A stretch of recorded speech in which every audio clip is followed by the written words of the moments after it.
سورہ بقرہ میں اتنے مفہوم ہیں، اتنے معنی ہیں کہ خود احادیث کریمہ سے یہ ملتا ہے پورے قرآن میں جو کچھ بھی ٹاپکس آئے ہیں وہ سب کے سب سورہ بقرہ میں جمع کیے گئے. پورے قرآن کا نچوڑ سورہ بقرہ میں ہے، اور پورے سورہ بقرہ کا نچوڑ سورہ فاتحہ میں ہے. اسی لیے سورہ فاتحہ کو ام الکتاب کہا جاتا ہے. ام الکتاب. سورہ فاتحہ کو فاتحہ بھی کہتے ہیں، شافیہ بھی کہتے ہیں. سورہ فاتحہ کی تقریباً 19 نام ہیں، کافیہ بھی کہتے ہیں. ایک نام تو سورہ فاتحہ کا شفا ہے، یعنی سورہ فاتحہ اگر کسی بھی مرض پر پڑھ لی جائے وہ شفا ہے. ایک صحابی تھے، راستے پہ چل رہے تھے، کسی کو بہت بڑی تکلیف تھی، الجھن تھی، تو صحابہ اکرام موجود تھے. ان میں سے ایک صحابی نے کچھ پڑھا اور ان پر پھونک دیا. ابھی پھونکنے کا کوئی آرڈر آیا نہیں تھا، انہوں نے اپنے سے کر لیا. حضور صلی اللہ علیہ وسلم نے بتایا نہیں تھا، اس طرح سے پھونک دیا اور وہ صحیح بھی ہو گئے. لیکن صحابہ ہر عمل کو حضور سے پوچھتے تھے. واپس آئے، صحابہ نے پوچھا یہ تم نے کیا کیا، اس مریض کے ساتھ تم نے کیا کیا؟ چلو حضور صلی اللہ علیہ وسلم کے پاس.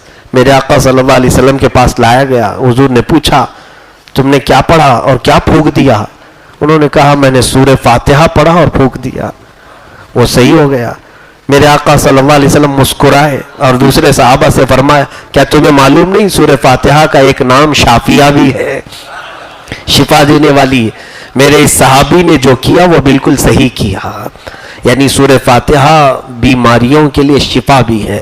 وظیفہ یاد رکھ لیں، مجھے ہمارے بزرگوں کی طرف سے اجازت شدہ لکھ کر کے بھی ملا ہوا ہے کہ کیسا ہی عظیم مرض ہو، آپ اپنے ہاتھ میں پانی لیں، 72 مرتبہ سورہ فاتحہ ایک بیٹھک میں پڑھیں، 72 ٹائمز، 72 مرتبہ سورہ فاتحہ پڑھ کر آپ دم کر کے رکھ لیں، چاہے جیسے بھی مرض میں ہو وہ پانی پلائیں، انشاءاللہ شفا ہوگی. اللہ نے چاہا تو بڑے عظیم امراض سے بھی شفا مل جائے گی، اللہ شفا عطا فرمائے گا. سورہ بقرہ دوسری یہ سورہ ہے ترتیب کے اعتبار سے. بقرہ کا مطلب ہوتا ہے گائے. گائے کے نام سے پوری سورہ آئی. اب پھر گائے کا ذکر کرنے میں لوگ ڈرتے ہیں. کیوں ڈریں گے ہم؟ قرآن کی پہلی دوسری سورہ گائے کے نام سے ہے.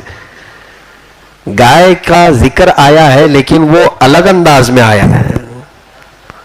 گائے کی پوجا کے اعتبار سے ذکر نہیں آیا ہے، اس کو کاٹنے کے لیے آیا ہے. کاٹنے کے اعتبار سے ذبح ہوئی تھی، لیکن کس لیے؟ کھانے کے لیے نہیں. جو قرآن پاک میں ہے وہ میں بتا رہا ہوں. ہوا یہ تھا کہ بنی اسرائیل میں ایک شخص کا قتل ہو گیا تھا. قتل ہو گیا تو لوگ اس کے جو خاندان والے تھے سب موسیٰ علیہ السلام کے پاس آئے. بڑا مالدار شخص تھا، پیسے والا تھا، لیکن کسی نے مرڈر کر دیا. آئے موسیٰ علیہ السلام کے پاس، کہا کہ اس کا قاتل ڈھونڈ کر کے بتائیے، کون مارا ہے معلوم نہیں. یعنی اس وقت بھی لوگ غیب کی باتیں پوچھنے کے لیے نبیوں کے پاس آیا کرتے تھے. قاتل کون ہے یہ معلوم کرنے کے لیے موسیٰ علیہ السلام کے پاس آئے. سیدنا موسیٰ علیہ السلام نے رب ذوالجلال کی بارگاہ میں یہ معاملہ رکھا کہ مولا میری قوم آئی ہے میرے پاس، میں ان کو قاتل کیسے بتاؤں کہ جو مرا ہے اس کو قتل کس نے کیا؟ اللہ تعالیٰ کی طرف سے حکم آیا. ایک بات یاد رکھے، اللہ تعالیٰ کے ہر حکم میں حکمت ہوتی ہے، بندے کے سمجھ میں آئے نہ آئے. مسلمان کا معنی بھی یہی ہوتا ہے، سر جھکا لینا. یہ مت پوچھو کہ کیوں یہ حکم دیا جا رہا ہے، یہ ہمارا کام نہیں ہے. اللہ نے فرمایا رکوع کرو، تم یہ مت پوچھو ایسا رکوع کیوں کیا جاتا ہے، الٹا کیوں نہیں کیا جاتا. یہ حکمت تمہارے جاننے کی ضرورت نہیں، وہ اللہ بہتر جانتا ہے. اب بنی اسرائیل جو قوم ہے وہ موسیٰ علیہ السلام کی قوم موسیٰ علیہ السلام کے پاس آئی تو اللہ تعالیٰ کا حکم ہوا، اے موسیٰ ان سے کہیں کہ ایک گائے ذبح کریں. کیا کریں؟ ایک گائے ذبح کریں. اور موسیٰ علیہ السلام نے جب کہا تو وہ کیا کہنے لگے؟ اتتخذون ہزوا، اے موسیٰ آدمی مرا ہے اور آپ کہہ رہے ہیں گائے ذبح کرو. ہم قاتل پوچھنے کے لیے آئے اور آپ گائے ذبح. گائے سے قتل ہونے والے کا کیا تعلق ہے؟ کچھ سمجھ میں آتا ہے؟ نہیں سمجھ میں آ رہا ہے. مثال کے طور پر اگر کوئی میرے پاس آیا, آنکھ میں درد ہو رہا ہے, بہت تکلیف ہو رہی ہے, اگر میں اس کو چپل دے دوں تو وہ غصے میں آ جائے گا. میں آنکھ درد کی شکایت لے کر کے آیا ہوں اور آپ مجھے چپل پہنا رہے ہیں. ہاں, یہ حکیم حکمت جانتا ہے. ایسا ہوا بھی تھا. شیخ سعدی رحمۃ اللہ علیہ نے فرمایا ہے کہ ایک شخص آیا حکیم کے پاس پیٹ درد لے کر کے, تو حکیم اس کی آنکھ میں انجیکشن کرنا چاہ رہا تھا. تو کہا یہ کیوں؟ میں پیٹ کے درد کی شکایت لایا ہوں, آپ آنکھ میں علاج کر رہے ہیں. کہا کیا کھایا تھا؟ کہا جلی ہوئی روٹی. کہا اسی لیے آنکھ میں انجیکشن کر رہا ہوں تاکہ دیکھ کے کھایا کرے. تو حکیم جانتا ہے کس کام کی کیا حکمت ہے. اب یہاں پر آدمی مرا ہے, اللہ نے حکم کیا دیا؟ ایک گائے ذبح کرو. لوگوں کو چاہیے تھا پوچھے نہ, کر دیتے ذبح, اللہ بہتر جانتا ہے. لیکن انہوں نے سوال کیا, اے موسیٰ کیا مذاق تو نہیں کر رہے آپ؟ موسیٰ علیہ السلام نے کیا کہا سنیے, اعوذ باللہ ان اکون من الجاہلین, اللہ کی پناہ میں جاہلوں میں سے نہیں ہوں. اس کا مطلب کیا ہوا؟ مذاق کرنے والا جاہل ہوتا ہے. انبیاء کرام علیہ السلام مذاق نہیں کرتے کیونکہ وہ رشد و ہدایت کے علمبردار ہوتے ہیں, وہ کبھی مذاق نہیں کرتے. اب سنیے, جب انہوں نے یہ حضرت موسیٰ علیہ السلام کا جلال سنا تو کہا ٹھیک ہے ہم ذبح کر دیں گے, لیکن یہ پوچھئے کیسی گائے ذبح کریں. اب انہوں نے سوال کیا, اللہ نے فرمایا قالوا ادع لنا ربك يبين لنا ما هي قال انه يقول انها بقرة لا فارض ولا بكر عوان بين ذلك فافعلوا ما تؤمرون. جب انہوں نے کہا اے موسیٰ اللہ سے پوچھو کہ کیسی گائے ذبح کرے, رب نے فرمایا ایسی گائے جو بچی بھی نہ ہو, بوڑھی بھی نہ ہو, بالکل جوان ہونی چاہیے. ٹھیک ہے ذبح کر دیں گے. پھر وہ ڈھیٹ قوم تھی, پھر پوچھا انہوں نے اے موسیٰ آپ پوچھ لیں رنگ کیسا ہونا چاہیے گائے کا. اللہ نے پھر حکم نازل فرمایا بقرۃ صفراء فاقع لونها تسر الناظرین, بالکل پیلے رنگ کی گائے ہونا چاہیے, ڈبڈباتی رنگت کی, دیکھنے والوں کو بھا جائے. پیلے رنگ کی گائے دیکھا ہے آپ نے؟ اب حکم آیا ہے, جب پوچھو گے زیادہ تو حکم آئے گا. نیلا بھی ہو سکتا ہے, ہرا بھی ہو سکتا ہے, پیلا بھی ہو سکتا ہے. اب حکم آیا اس پر, ان کو ایک تو جوان گائے چاہیے, دوسری اب پیلی گائے ذبح کرنا ہے. جتنے سوال کرتے جاؤ گے مشکل میں بڑھتے جاؤ گے. پھر ان لوگوں نے کہا اے موسیٰ ہم کو شبہ ہو رہا ہے, ذرا یہ بھی پوچھ لیجئے وہ گھر والی چاہیے یا کھیت والی چاہیے. اب حکم آ گیا بقرۃ لا ذلول تثیر الارض ولا تسقی الحرث مسلمۃ لا شیۃ فیہا. اللہ نے فرمایا ایسی گائے جو کبھی کسی کھیتی میں کام نہ کی ہو اور کبھی کسی کے ہاں پلی ہوئی بھی نہ ہو. ایسی گائے ذلول یعنی وہ کام کرائی ہوئی گائے نہیں ہونا چاہیے, اور نہ کھیتی باڑی کی ہوئی جو ہل جوتتے ہیں. تو اب ایسی گائے لے کر کیا ہو؟ موسیٰ علیہ السلام کے پاس انہوں نے 3 سوال کیے, 3 بار میں اور بڑھا دیے. اللہ تعالیٰ فرماتا ہے کہ فذبحوها وما كادوا يفعلون, وہ تو ذبح کرنے والے لکھتے نہیں تھے. جس کو کام نہیں کرنا ہوتا ہے وہ بار بار سوال کرتا ہے, زیادہ پوچھتا وہی ہے جسے کرنا نہیں ہوتا ہے. بہرحال اب ایسی گائے ان کو ڈھونڈنا تھا. اب اللہ کی حکمت دیکھیں, ذبح ہونے والی گائے سے قتل ہونے والے کے قاتل کا کیسے پتہ چلے گا؟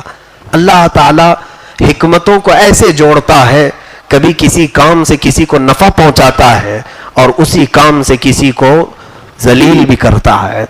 یہ قوم ڈھونڈتی رہ گئی, کوئی گائے کہاں ملے گی ایسی, دنیا میں کوئی گائے ایسے ملے؟ ہاں, اتفاق ایسا تھا کہ بنی اسرائیل میں ایک نیک شخص تھا, بڑا پرہیزگار تھا, اور اس کے گھر میں ایک چھوٹی سی بچیا گائے کی, ایک چھوٹی سی بچیا تھی. اب اس کو وہ پال رہا تھا اور اچانک بیمار ہو گیا. بیمار ہونے کے بعد اسے ایسا لگا, اس کا اکلوتا چھوٹا سا بیٹا تھا گود میں کھیلنے والا, سوچا میرے بیٹے اور میری بیوی کی پرورش کا ذمہ کون لے گا؟ اس نے یہ سوچا کہ اب میں بیمار ہوں, موت کے قریب سے قریب جا رہا ہوں, اپنی اس گائے کی چھوٹی سی بچیا کو لے کر جنگل میں آیا اور چھوڑ دیا. کیا کہہ کر کے, اے اللہ میں یہ تجھے دے رہا ہوں, یہ میں تیرے حوالے کر رہا ہوں, میرا بچہ جب جوان ہو جائے تو یہ گائے اسے بڑی کر کے تو لوٹا دینا. یہ توکل کیسا تھا لوگوں کا, یہ یقین کیسا تھا کہ میرا بچہ گود میں کھیل رہا ہے ابھی میری بیوی کے, جب وہ جوان ہو جائے تو اس گائے کو بڑا کر کے تو لوٹا دے. اللہ پر توکل کرنے والے کا صلہ کیا ہوتا ہے یہ بھی سن لیجئے. اللہ اکبر. رب ذوالجلال نے اس گائے کی بچیا کو ایسے پرورش کی, وہ گائے جب بڑی ہوئی, پوری دنیا میں وہ تنہا گائے تھی جو کسی کی کھیتی میں کام نہیں کی تھی, کسی نے اسے پالا نہیں تھا, صرف اللہ نے پالا تھا, خود سے چر کے بڑی ہوئی تھی, اور پھر اس کا رنگ بھی بالکل پیلے کلر کا تھا, اور وہ نہ بہت بچی تھی نہ بوڑھی تھی, بالکل جوان. یہ دنیا میں ایک ہی گائے تھی, وہ شخص تو انتقال کر گیا جس نے اس گائے کو اللہ کے حوالے کیا تھا, انتقال کر گیا. اور پھر کئی سال کے بعد یہ اس کا بیٹا جب جوان ہوا تو اس کی ماں نے کہا, بیٹا تیرے ابا نے ایک گائے کی بچیا کو جنگل میں چھوڑ دیا تھا, اللہ کے حوالے دے کر کے آئے, اور انہوں نے مجھے بتایا تھا کہ جب بیٹا جوان ہو جائے تو اسے جنگل میں فلاں جگہ بھیجنا اور اللہ سے وہ گائے واپس مانگ لینا, اسے مل جائے گی. کتنا یقین تھا ان لوگوں کو. اہل اللہ یہی ہوتے ہیں. جب بیٹا جوان ہوا تو ماں نے کہا بیٹا جا جنگل میں. یہ جوان لڑکا جنگل میں آیا, اپنے صالح باپ, نیک باپ کا یہ وارث تھا. اللہ کو یوں ندا دینے لگا, اے رب کریم, میرے باپ نے تیری بارگاہ میں ایک چھوٹی سی بچیا چھوڑی تھی اور تیرے حوالے کر کے وہ دنیا سے چلا گیا تھا, اگر وہ گائے اب جوان ہو چکی ہے تو مجھے لوٹا دے. وہ ابھی ہاتھ اٹھا ہی رہا تھا کہ وہ بالکل فربا صحت مند تندرست گائے اس کے سامنے آ گئی. کتنے سالوں کے بعد رب ذوالجلال نے ہو بہو اسی طرح اس گائے کو لوٹایا. وہ قادر مطلق ہے, انہو علی رجعہ لقادر. اللہ فرماتا ہے بے شک وہ لوٹانے پر قادر ہے, قدرت رکھتا ہے. بندے کو یقین ہونا چاہیے. آج خیرات دے کر کے بھی لوگوں کو شک ہوتا ہے پہنچے گا کہ نہیں پہنچے گا, ملے گا کہ نہیں ملے گا. اللہ کے حضور دے کر کے دیکھو, اس طرح سے انویسٹ اس میں بھی کرو. رب ذوالجلال میں تجھ پر یقین کرتے ہوئے یہ چیز تیرے حوالے کر رہا ہوں, جب میرے گھر میں فاقہ آ جائے تو مجھے یہ لوٹا دے. دیکھنا پھر مولا لوٹائے گا کہ نہیں لوٹائے گا, یقیناً لوٹائے گا. قرآن کا حکم ہے, جھوٹ نہیں ہو سکتا. وہ گائے مل گئی. وہ نوجوان لڑکا گائے کو لے کر کے اپنی ماں کے پاس آیا, کہا بیٹا فاقے چل رہے ہیں گھر میں, جا بازار میں بیچ آ, لیکن بیچنے سے پہلے جب سودا طے ہو جائے تو مجھ کو ضرور بتانا. بیٹا بھی فرما بردار تھا. باپ جب نیک ہوتا ہے تو اولاد کو کیسا صلہ ملتا ہے, اولاد پر بھی اس کی تاثیر آتی ہے. بازار میں ماں سے پوچھ کر کے گیا کہ کتنی قیمت لگاؤں. ماں نے کہا 6 درہم میں بیچ دینا. 6 درہم میں شاید ان کا مہینہ بھر گزارا ہو سکتا تھا. 6 درہم اس نے قیمت لگائی. بازار 2 حسین نوجوان آئے, انہوں نے کہا گائے بڑی اچھی ہے, کتنے میں بیچو گے؟ اس نوجوان نے کہا 6 درہم میں. بھاؤ تاؤ ہوتا ہے نا, تو سامنے والوں نے کہا ہم 12 میں خریدیں گے, دو گے؟ گاہک کم میں پوچھتا ہے کہ زیادہ میں؟ کم میں پوچھتا ہے, لیکن اس نوجوان بچے سے ڈبل میں پوچھ رہے ہیں خریدار. کوئی ایسا ہوتا جو لالچ بھری ہو, جلدی سے اسے پکڑا کر کے 6 اپنے رکھ لیتا, 6 ماں کو دے دیتا. لیکن اس بچے نے کہا نہیں, میں پہلے اپنی ماں سے پوچھ کے آؤں گا. ماں نے 6 درہم میں بیچنے کے لیے کہا تھا, اب تم 12 درہم لگا رہے ہو, میں پہلے بار پوچھ کر کے آؤں گا.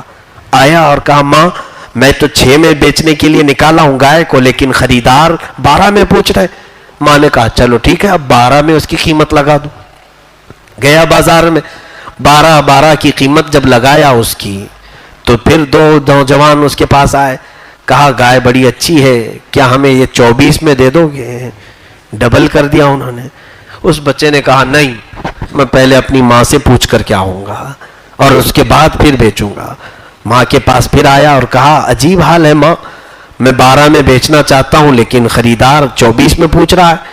ماں نے کہا بیٹا وہ عام خریدار نہیں ہے، شاید اللہ کی طرف سے بھیجا ہوا کوئی فرشتہ ہے، اس بار آئے تو اسے پکڑ لینا اور پوچھ لینا اس گائے کی میں کیا قیمت لگاؤں، آپ ہی بتا دیں ہو۔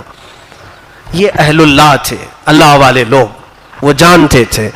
اس بار جب یہ نوجوان بازار میں آیا تو پھر وہ خریدار آئے، نوجوان انسانی شکل میں، تو اس نوجوان بچے نے ان کو پکڑ لیا اور کہا میری ماں نے بتایا ہے کہ اب آپ ہی اس کی قیمت بتا دیں۔ انہوں نے کہا اے بندے ہم اللہ کی طرف سے آئے ہوئے ہیں، اس گائے کی قیمت 6 درہم 12 درہم نہیں، تو ابھی انتظار کر، ایک قوم آئے گی اس گائے کو ڈھونڈتے ڈھونڈتے، ان کی سخت ضرورت ہے اس گائے کی، ان کی سخت ضرورت ہے اس گائے کی، تو قیمت کیا لگاؤں؟ انہوں نے کہا قیمت میں تم کہنا اس گائے کی کھال چھیل کر کے اس کی کھال میں جتنا سونا اور چاندی بھر جائے وہ اس کی قیمت ہے۔ تو اس نوجوان نے کہا اتنی قیمت دیں گے؟ وہ کہاں دیں گے، ضرور دیں گے۔ وہ غائب ہو گئے۔ یہ نوجوان بازار میں تھا، وہ بنی اسرائیل جنہوں نے پوچھ پوچھ کر کے ایسی گائے بنا لی تھی، پیلی چاہیے اور کھیتی باڑی کی ہوئی چاہیے کہ نہیں چاہیے، اب جب آئے پوری دنیا کی چھان مار کر ایک گائے انہیں نظر آئی، کہا بالکل وہی گائے ہے جس کا ذکر موسیٰ علیہ السلام نے فرمایا اور ان کے رب نے حکم دیا ہے۔ جلدی سے آ کر کے انہوں نے پوچھا کہ بچے گائے کتنی کی ہے؟ تو سنبھل کر کے اس نے ریٹ بتایا کہ گائے تم سب کو خریدنا ضروری ہے؟ کہا ہاں، ہم یہاں سے اس وقت تک نہیں جائیں گے جب تک تو بیچے گا نہیں۔ کہا میرے گائے کی قیمت یہ ہے کہ اس کی کھال بھر کر سونا اور چاندی آ جائے۔ ظاہر سی بات ہے دنیا میں ایک ہی گائے تھی، اس کی قیمت بھی تو ہونی چاہیے۔ تو وہ منہ بسور کر کے رہ گئے، کہا ارے بھائی اتنا بھی تو زیادہ نہ کرو۔ ظاہر سی بات ہے اب اللہ کا حکم تھا، ایک طرف ایک صالح گھر کو اللہ نفع پہنچا رہا ہے اور ایک ضدی قوم کو ذلیل بھی کر رہا ہے اسی ایک چیز کے ذریعے سے۔ تو اب وہ لوگ بڑے منت سماجت کے بعد پھر تیار ہو ہی گئے۔ وہ لڑکا دینے کو تیار نہیں تھا، آخر وہ سب پورا مال جمع کیے۔ کون سا مال جانتے ہیں؟ جو قتل ہو چکا تھا بیچارہ، بڑا مالدار آدمی تھا، اس کا قاتل معلوم کرنا تھا، کون ہے قاتل، تو اسی کا پورا مال جمع کر دیا گیا۔ جس کا مرڈر ہوا ہے اس کا پورا مال جمع کیے تو وہ گائے کی کھال بھر کر کے ہو گیا سونا چاندی۔ اب جمع کر کے اس کو دیا گیا، اس بچے نے دے دیا لے جاؤ گائے۔ اب گائے کا کرنا کیا تھا، اتنی مہنگی گائے، بہت مہنگی گائے تھی۔ اب حکم دیکھے اللہ تعالیٰ کا، اللہ تعالیٰ نے حکم فرمایا فَقُلْ نَضْرِبُوهُ بِبَعْضِهَا۔ اللہ فرماتا ہم نے کہا، اب تفسیر میں ہے کہ گائے کو ذبح کرو، ذبح کرو، پہلے اس کو ذبح کرو، اور اللہ فرماتا وَمَا كَادُوا يَفْعَلُونَ، ذبح کرنے والے لگ نہیں رہے تھے۔ پالا ہوا بکرا جلدی کوئی قربانی میں ذبح نہیں کر پاتا، بہت خرچہ کیا ہوں، یہ تو سونا چاندی دے کر کے لائے ہوئے تھے، دل بسور رہا ہوگا، ذبح کر دیا۔ اب حکم آیا رب تعالیٰ کا کہ اس کی پونچھ لے کر، اس کی دم لے کر وہ مرے ہوئے آدمی کے اوپر مارو۔ اب وہ مرے ہوئے آدمی کو انہوں نے اس کی پونچھ لے کر کے مارا، وہ زندہ ہو گیا، جس کا قتل ہوا تھا وہ زندہ ہو گیا۔ وہ اٹھا اور اٹھ کر کے بولا کہ مجھے میرے چچیرے بھائی نے قتل کیا اور میرا مال لینے کے لیے اس نے ایسا کیا، اکیلے میں مجھے قتل کر دیا۔ اب حکم تھا جس نے جس کو قتل کیا قصاص ہے، جان کے بدلے جان۔ تو ساری قوم تیار ہو گئی، موسیٰ علیہ السلام کے پاس آئے، کہا جس بھائی نے اس کو قتل کیا تھا مال ہڑپنے کے لیے، اس کو بھی لایا گیا اور قتل کر دیا گیا، قصاص، اور مال آلریڈی گائے کو دے دیا گیا تھا، بچا کچھ بھی نہیں تھا بنی اسرائیل کے پاس۔ اب یہاں پر کچھ چیزیں حکمتیں سمجھنے کی ہیں۔ اللہ رب العزت نے جو یہ حکم فرمایا، ہو سکتا ہے لوگوں کے ذہن میں آئے زندہ ہی گائے کی پونچھ لے کے مار دیتے، تو نہیں، ان سے ذبح کروایا گیا۔ بہت مہنگی گائے ہے، جب کسی مہنگی چیز کو ذبح کرو گے تو کوئی زندہ چیز بھی تمہیں نظر آئے گی۔ اپنے دل کے اندر جو غبار ہے اس کو جب ذبح کرو گے تو اللہ کے مشاہدات دیکھنے کو ملیں گے۔ اور یہ سب چیزیں اپنے اندر باقی رکھ کر کے تم چاہو گے کہ قدرت کے عجائبات دیکھو، نہیں ملیں گے۔ اب صوفیہ کرام فرماتے ہیں اس سے درس یہ حاصل کرنا چاہیے کہ ایک مہنگی گائے اللہ نے ذبح کروایا، کس کے لیے؟ ایک قاتل معلوم کرنے کے لیے، کیسے یہ مرا ہے، اس کا قاتل کون ہے یہ معلوم کرنے کے لیے بہت مہنگی گائے ذبح کروایا۔ صوفیہ کرام فرماتے ہیں اے بندے، اگر تو بھی یہ دیکھنا چاہے کون تجھے آج ذلیل کیا ہے، کون تجھے آج گمراہ کر رہا ہے، کون ہے وہ جو تجھے گناہوں پر لے جا رہا ہے، کون ہے جو تیرے دل کو مردہ کیا ہوا ہے، اس کو جاننا ہے تو پھر تم اپنے لیے جو بہت کچھ مہنگے گناہ جمع کر کے رکھے ہو ان کو ذبح کرو، تمہارا قاتل خود معلوم پڑ جائے گا۔ تمہیں کون گمراہ کر رہا ہے وہ ابلیس لعین سامنے نظر آئے گا، لیکن پہلے اپنی خواہشات کو قتل کرنا ہوگا۔ تو یہ جو گائے کا ذکر آیا ہے جس کے ذبح کرنے کے بعد قاتل کا پتہ چلا، اس لیے اس سورہ کا نام کیا ہوا ہے؟ سورہ بقرہ، گائے والی سورہ ہے۔